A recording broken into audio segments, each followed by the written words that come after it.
Yo,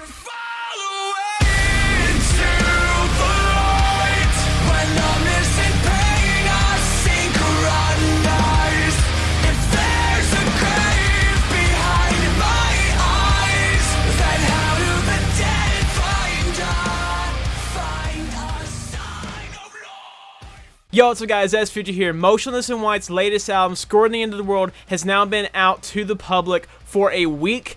If you guys saw, I reacted to the whole album. I reacted to every single song on the album. If you guys want to see my reactions, those will be linked at the end of the video. All my Motionless and White reactions are at one playlist. So yeah, we've all been living with Scoring the End of the World for a week now. It has been an amazing album. I hope you guys enjoyed listening to that album with me in all those reactions. If you haven't checked those out, make sure you do. But yeah, anyways, we've had this album in our hands for a week. I mean, I physically have had it in my hands for a week. Sealed. I have not opened it yet because I wanted to make this video kind of like a cringy unboxing type thing while I rank the songs. So that is what we're doing today in this video. We're going to be ranking every song on this album, and we're also going to be opening this shit and giving my thoughts on the whole album. So yeah, honestly, I don't want to waste any time with any self-promotion in the intro. I just want to get my thoughts out to you guys, let you guys know what my thoughts are on this whole album. On my last reaction to Red, White, and Boom featuring Caleb Chameau, I let you guys know that I was going to do this video.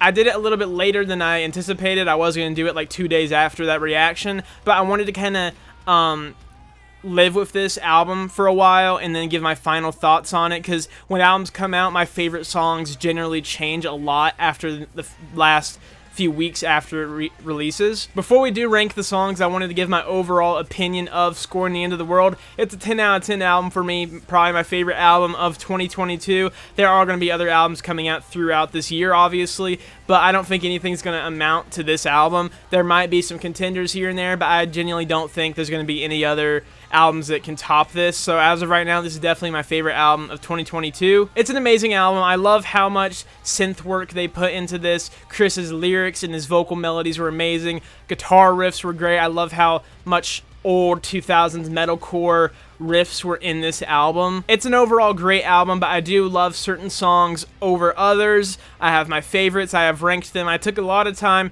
putting a list together of my favorite songs and what is better than others in my opinion. I've seen a lot of other ranking videos on TikTok of people ranking the album, and my opinion on the songs are not unique, really. There's a lot of people share the same opinions I do. So we're going to be going from least favorite to favorite song of the album with number 13, We Become the Night. A pretty common least favorite song on this album, it seems to be. Not to discredit the song in any means, I still love the song. It is not a skippable song in my opinion. I still listen to it. There's nothing wrong with the song, really. It's just every other song on the album just seems so much more special and just better. We Become the Night kind of gives me their like radio song kind of vibe. This is the song that they want to have out on the radio to get this album some radio play and some more listeners. That's kind of the vibe I get from this song. I really like the Marilyn Manson esque vocals in the verses, and then the chorus is kind of Black Veil Brides type. My favorite thing about this song is the guitar solo at the end. I love that they added that.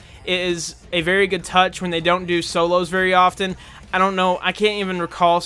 I think America has a guitar solo in it, but other than that, I can't recall any guitar solos from Motionless and White. Like, it's a cool, chill song. It's like, it's nothing crazy special. The lyrics are good, but it's just, it doesn't have that edge that every other song has to it, I feel like. So yeah, it's definitely going to be my least favorite on the album, but still a great song. Next up, in the number 12 spot, we got Red, White, and Boom featuring Caleb Chameau of Beartooth. I do enjoy this song a lot. It is a very fun song, and it's the same thing that went for We Become the Night. This is not a bad song. I enjoy it a lot. It is very fun, but it is just not, it's not better than the other ones in my opinion. It's still a fun song. I love how much like live performance influence it has on it. You can definitely tell when they were writing it that they had a vision for this to be a very good live performance song. It's kind of like America Part 2. It has very like fuck the government influence behind the lyrics. I feel like Chris Motionless has always had that kind of rebellious attitude in his lyrics. It's a very cool song. I love a lot of the lyrics and metaphors they used in it. Caleb did an amazing job. I loved his vocals. So there's nothing wrong with the song. It's just every other song I like more than it. Next up, in the 11th spot, this is going to be probably pretty shocking to some of you, because I'm sure a lot of you put this up a lot higher, but after listening to the album a bunch of times, I gotta put in number 11 Porcelain. Now, Porcelain is a beautiful, beautiful song. I love it so much. It's the part 2 to Werewolf, which we'll talk about that song later, but Porcelain is very beautiful. Love Chris's melodies and vocals in that song. The lyrics are amazing. The chorus, very Breaking Benjamin. It is such a huge, beautiful chorus. There, once again, like I said, there's no bad song on this album, but I do want to rank them and say why I like certain songs over others and what makes them more special to me. So Porcelain is an amazing song, very beautiful. I don't want to stick too long on each song because this video is going to be a pretty lengthy video, so I don't want to sit here for 10 minutes talking about each song. I just want to give my quick opinions on each single individual song. So yeah, definitely for the 11th spot we got Porcelain. Now for number 10 we got Meltdown. This was the intro song to the album. This is really a phenomenal intro to an album. I love how heavy and metalcore it is. Love the chorus, love everything about the song. It was very hard to rank this one.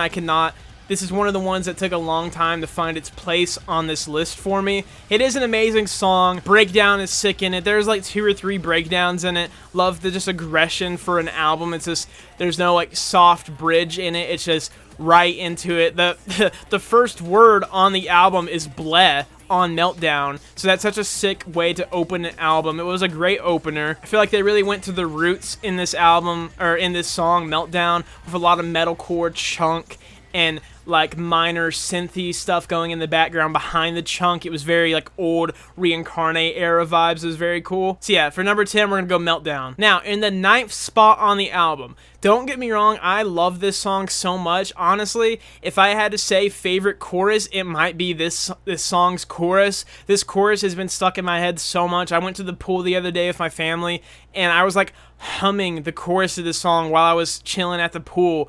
It has been stuck in my head almost as much as Masterpiece's chorus was. It is an amazing chorus. So in the 9th spot we got Sign of Life. Now I know a lot of you probably put it very high as well, like Porcelain, but there's nothing wrong with this song at all. It is very Breaking Benjamin. I know a lot of you guys get pissed when people compare Motionless in White to Breaking Benjamin. I get that. You don't want your favorite band getting compared to a different band. You don't want people thinking that they're like ripping off of other bands. I understand that a lot, but you can't help but not hear that. I mean, it sounds just like Breaking Benjamin, even like the chunky riff with the like harmonics in between and stuff, and even ending the chorus on that scream when he says Sign of Life. Even that tone of that scream is very Benjamin Burley from Breaking Benjamin. It has those vibes.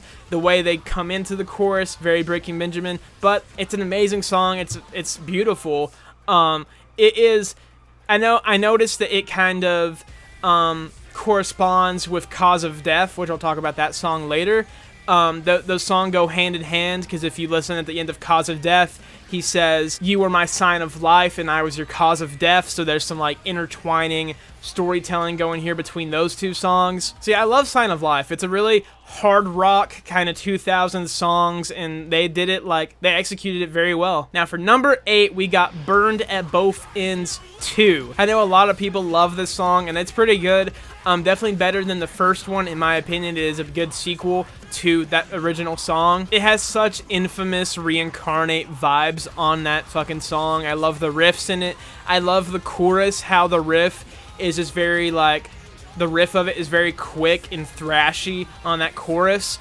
Kind of gives me some Architects vibes with that riff on the chorus.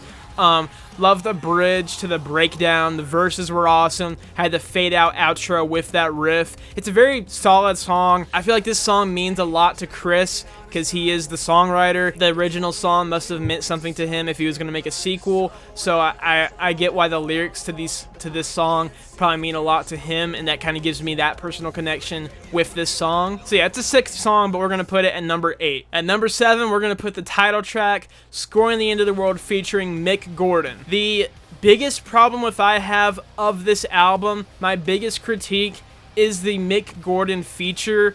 I have a kind of different take on Mick Gordon on this. I should have probably mentioned this when I was talking about Meltdown, track number 1. My opinion with the Mick Gordon feature is they should have had him feature on Meltdown. That song is so doom. It sounds so Mick Gordon, a lot of synth work going on with the metalcore chunk, kind of has a doom feel to it. I would have taken Mick Gordon and put him on Meltdown and had him work with that song. I think that would have been amazing. But yeah, I don't know. Like, after listening to Meltdown, I really would have liked Mick Gordon on that song, even though they did it without him and still had that doom feel. So maybe I'm wrong, and maybe Mick Gordon was good for scoring The End of the World, the title track. Love the title track. Love the vocals. Chris and Ricky have such good contrasting voices. They complement each other so well. I love when they put Ricky on the song. He had an amazing final part of the title track. Chris did great throughout the whole song.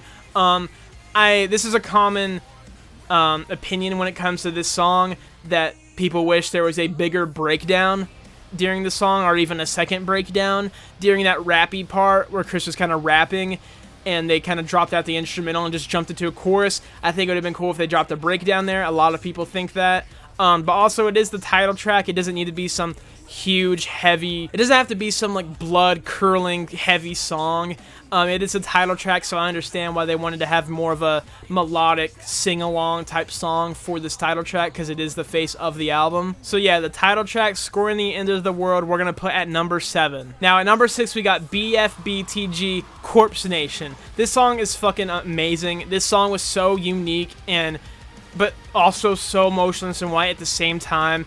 Very Ice Nine Kills vibes in the intro, like the first minute of the song. Very creepy Ice Nine Kills vibes, which makes sense because the intro is Justin, who used to be the bassist on Ice Nine Kills, so it kind of makes sense that there's some of that influence on this song. Love the creepy tone in the intro, and then just kind of out of nowhere throwing in a scream with some heavy riffs and just the heavy verses of screaming, and then a very cool sing-along chorus. The breakdown was sick. There's a lot of comedic aspects in this song. Very Ice Nine Kills vibes, like I said. I don't know, I feel like a lot of people who aren't big Motionless in White fans would have found this song pretty corny and cheesy, but to us that are big fans and have been around for years with this band, watching them grow, it is like one of my favorites just because of how it is. I call it corny, call it cheesy. It's Motionless in White to me. It's like their sound is just, it's a very fun song. So yeah, we're gonna put Corpse Nation at number 6. Now at number 5, we're gonna put the third single for this album, Slaughterhouse, featuring Brian Garris of Knocked Loose. This song was definitely the heaviest song on this album. It is so fucking brutal. I mean, you could argue that Meltdown is heavy and so is Cause of Death, but I'd definitely say Slaughterhouse is the heaviest song on this album. There are hardly any cleans other than the chorus and maybe a couple lines during the verses. So much metalcore chunk. I really, like I said earlier, really went back to their old roots from like Creatures. Very metalcore, just classic chunk. It was just a very cool song. One of my favorite choruses on the album. Very catchy chorus. I love how Chris changes up the lyrics.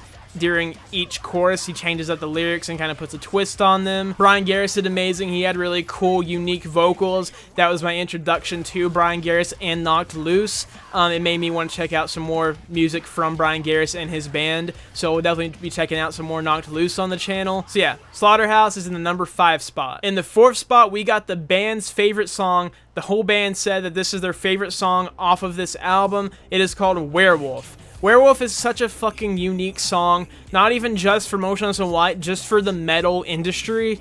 It sounds like it's just so unique. It's so 80s and pop. It's got all these references to past 80s songs and Michael Jackson references, and it's just awesome. Like, even Chris stated that this song was heavily Michael Jackson and Muse influenced. I can definitely hear the Muse influence on this as well. It's just such a fun fucking song. It's so iconic. I saw that Chris said when they made this song, they wanted to make a song that was iconic, but not just to music, but to Motionless in White. And they definitely did that. They have no songs that sound like this. Also, something I wanted to point out in the intro of Werewolf with the instrumental gave me some Stranger Things vibes, like their theme song. I didn't mention that during my reaction to Werewolf, but after listening to it some more, I was like, oh, that intro kind of gives me some Stranger Things vibes, which makes sense because Stranger Things is based in the 80s. So just something I wanted to point out as well. Now in third place, we are down to our final 3 songs, and if you guys have been keeping up, you probably know what songs are left, so you guys already know what I'm about to say. With number 3, we got Cause of Death. This song is amazing. It honestly almost took second and first place. I had a hard time ranking these last 3 songs because I love all 3 of these. I think they're all perfect. I had a really hard time with these last 3 songs, but Cause of Death is so damn amazing. One of my favorite choruses. I know that I've said that a lot during this video, but it is one of my favorite choruses. I love the vocal stuff he was doing during the chorus, and the melodies and the lyrics were amazing. There was a lot of heaviness during the song as well. Like I said earlier, it kind of intertwines with the song Sign of Life, so it's cool to have that kind of storytelling aspect linking those 2 songs together. But yeah, Cause of Death seems to be everyone's favorite. Not everyone's, a lot of people love Werewolf, but it seems to be some people's like favorite non-single song on this album, which I can totally get behind. It's definitely my favorite non-single. Werewolf, like we just talked about, is an amazing song as well, but I'd definitely say Cause of Death is my favorite non-single song on this album. Now, with number 2, in the number 2 spot, we got a song that blew up when it came out. It did amazing on YouTube. It went fucking crazy on TikTok. There's been so much. To this day, I still see stuff on TikTok about this song. It really resonated with people, and it was a beautiful song. It was a masterpiece. In the number 2 spot, we got Masterpiece. Such a great song. Also have some Breaking Benjamin vibes on this song. There is a kind of controversial, or everyone's kind of got their own opinion on this, about whether that breakdown needed to be in Masterpiece. I've seen a lot of reactions to it, people saying like, oh, this is a rock ballad, they didn't need to throw that big breakdown in there was no need for that. And a lot of people were saying like, I think they threw the breakdown in there just so they could have that heavy aspect to it as well, but they didn't need to do that. In my opinion, I think if you pay attention to the lyrics and the emotion in that music video, that breakdown was very much so needed. I thought the whole song was kind of like this pent-up rage that the songwriter Chris had. He had all this rage blowing up and all this emotion, and this out of nowhere, it just kind of like set it all ablaze, just burn that shit, just like let it out.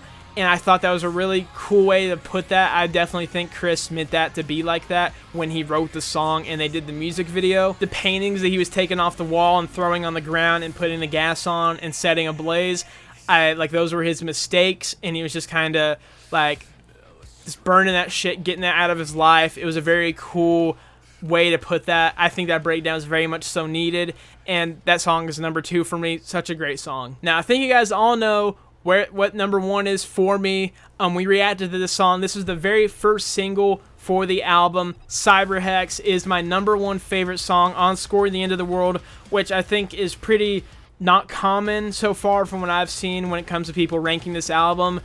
People put Cyberhex pretty low. I mean, I get why people like the other songs like Sign of Life and Porcelain and Masterpiece. They kind of have that more hard rock Breaking Benjamin vibe. But Cyberhex was so fucking cool. It introduced such a new sound for Motionless in White into this album. When I first heard Cyberhex, I thought this whole album was going to have that kind of cyberpunk synth metal vibe, and a lot of the songs do, but not the whole album. Cyberhex is it's the longest song on this album. I think the reason I like Cyberhex the most is what Chris said he meant for it to be when he wrote it. Chris has said that Cyberhex is his love letter to the fans, and as someone who's been supporting Motionless in White since 2016 when they weren't very popular, and I've loved them for the last 6 years, getting a song that the songwriter and vocalist Chris wrote as a love letter to his fans, it just kind of made me feel really good when I heard that that's what he wrote it about, and it really gives a more connection to it for me. I know I've said that a lot during this video, but connection means a lot to me when it comes to music. Yeah, it's got an amazing chorus. The music video is sick, which that doesn't really matter when it comes to the music, but love the breakdown, love the bridge, love the end chorus, which is my favorite part of the song. That final chorus they did was so amazing and beautiful and cinematic. It's like I could so see that like as a game, like boss fight song would be so sick if they could make that happen at some point. This whole album could be a soundtrack to a game, honestly. It'd be so sick. So yeah, guys, those are my songs ranked off of Scoring the End of the World by Motionless and White. I know I kind of flew through there and didn't give too much talking points on each song. I didn't want to make too big of a video on this. I just kind of wanted to fly through and give my quick opinions. I do have more things on certain songs, but like I said, didn't want to take too long on this. So let me know down in the comments below what you guys think about me ranking these songs. If you guys agree, what songs you would have in other places. If you want to, comment down below your list. Just put them in order of what you guys think is your favorite songs or what the best songs are. Please, in the comments down below, do not get hateful with me for not liking the same songs you do. I love every song on this album. I just like other ones more than the others, so I'd really appreciate it if you don't go in the comments hating on me for not thinking Porcelain is the best song.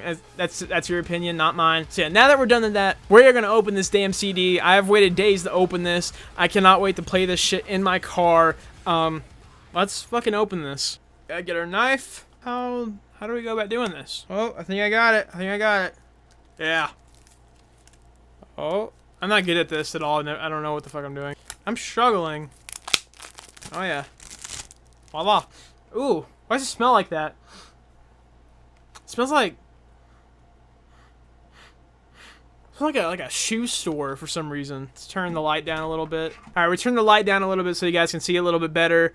Still a little bit of reflection. The artwork is sick on this album. Oh shit. Oh shit. Oh, that's cool. So like the disc is like kind of like a.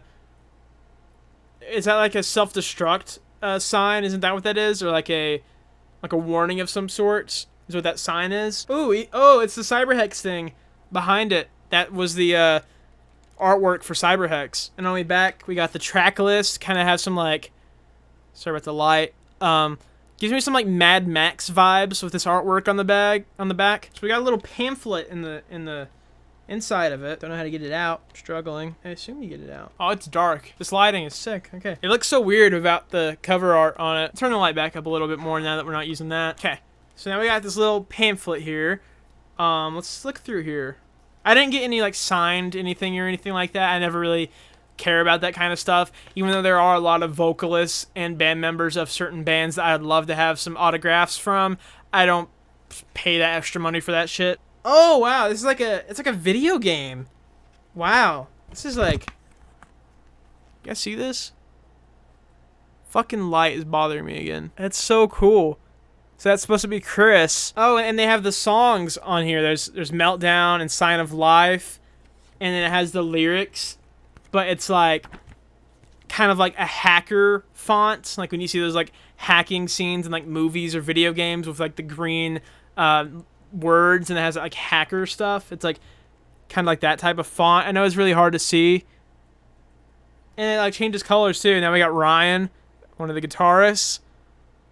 Wow, this is like so unique. It has like such a gamer feel to it. That's Ricky.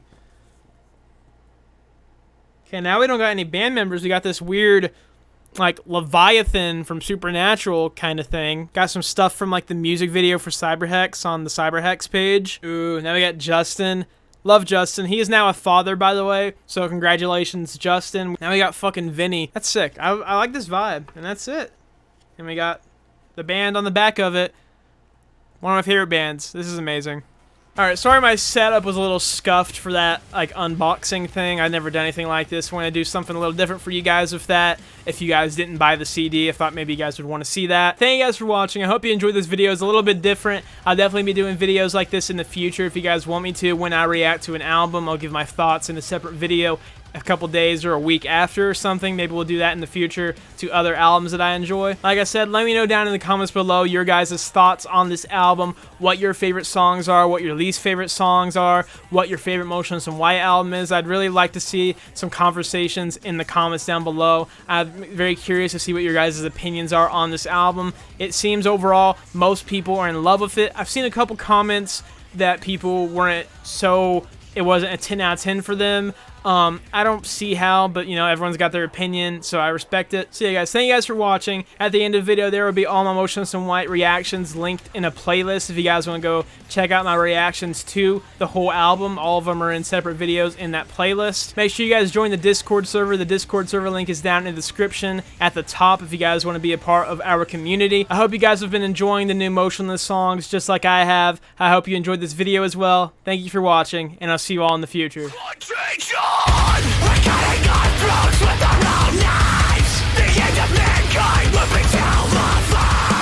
tonight's series finale, we're all gonna fucking die.